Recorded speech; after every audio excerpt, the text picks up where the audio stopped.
श्री शिवाय नमस्तुभ्यम। आप सभी को चैती छठ की हार्दिक शुभकामनाएं। दोस्तों, महापर्व चैती छठ इस बार 22 मार्च से शुरू हो रही है। 4 दिनों तक चलने वाला यह पवित्र छठ त्यौहार शुरुआत नहाय खाए से होती है। छठ पर्व को सनातन परंपरा में अत्यंत ही प्रिय और महत्वपूर्ण बताया जाता है। यह पर्व भगवान सूर्य देव और छठी मैया को समर्पित होता है। इस दौरान व्रती कठोर नियमों का पालन करती है और 36 घंटे का व्रत रखती हैं, जिससे उनके घर में सुख शांति और समृद्धि का वास होता है। छठ महापर्व का मुख्यतः 4 दिनों की पूजा होती है।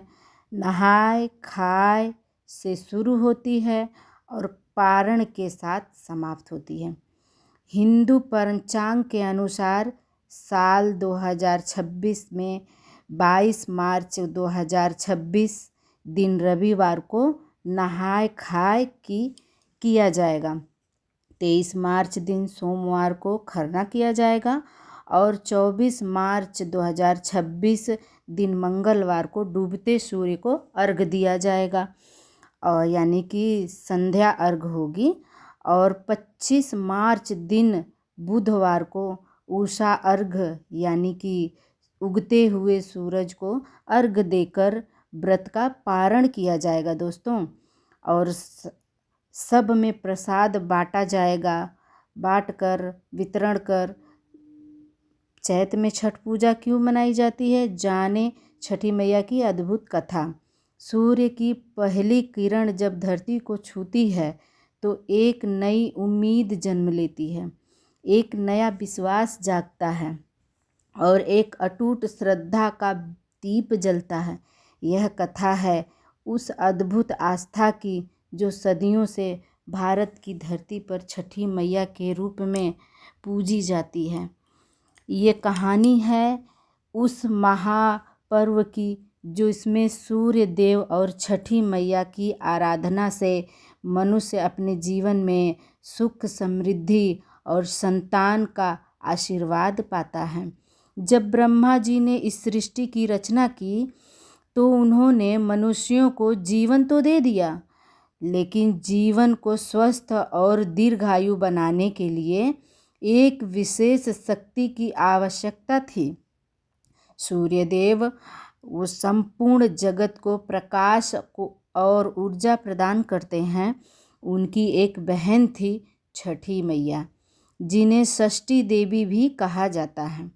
छठी मैया का जन्म ब्रह्मा जी के मानस से हुआ था।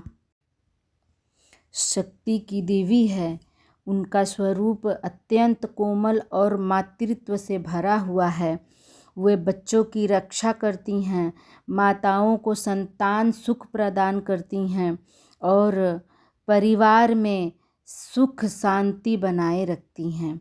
ब्रह्मा जी ने छठी मैया को एक विशेष जिम्मेदारी सौंपी, नवजात शिशुओं की रक्षा करना और उन्हें दीर्घायु प्रदान करना। यही कारण है कि जब कोई बच्चा जन्म लेता है तो छठे दिन छठी मैया की पूजा की जाती है, क्योंकि माना जाता है कि इसी दिन नवजात शिशु के भाग्य की रेखा लिखती हैं। छठी मैया का एक और रूप है सूर्य की बहन के रूप में। सूर्य देव और छठी मैया का संबंध अटूट है। सूर्य जहाँ जीवन देते हैं वहीं छठी मैया उस जीवन की रक्षा करती हैं। यही कारण है कि छठ पूजा में सूर्य देव और छठी मैया दोनों की आराधना एक साथ की जाती है। बहुत समय पहले की बात है, अंग देश में राजा प्रियव्रत का शासन था। वे न्याय प्रिय, धर्म प्रयात और प्रजापालक राजा थे। उनकी रानी मालिनी सौंदर्य और गुणों की खान थी। राजा रानी के जीवन में सब कुछ था, धन वैभव, प्रजा का प्यार, विशाल राजमहल, लेकिन उनके जीवन में गहरा अंधेरा था, एक ऐसा दुख जो सारे सुखों को निगल जाता था। उनके कोई संतान नहीं थी। वर्षों बीत गए। राजा और रानी ने अनेक यज्ञ करवाए, हवन करवाए, दान पुण्य किए, तीर्थों की यात्रा की, लेकिन उनकी गोद सूनी की सूनी रह गई दोस्तों। हर अमावस्या की रात रानी मालिनी अपने कक्ष में अकेली बैठकर रोती रहती थी। उनके आंसू महल के संगमरमर के फर्श को भिगो देती थी, लेकिन उनके दुख की कोई सुनवाई नहीं होती थी। राजा भी अत्यंत दुखी दरबार में बैठकर राजकाज संभालते, लेकिन उनका मन कहीं और भटकता रहता था। जब वे अपने मंत्रियों के, अपने पुत्रों के साथ देखते तो उनका हृदय करुणा से भर जाता था।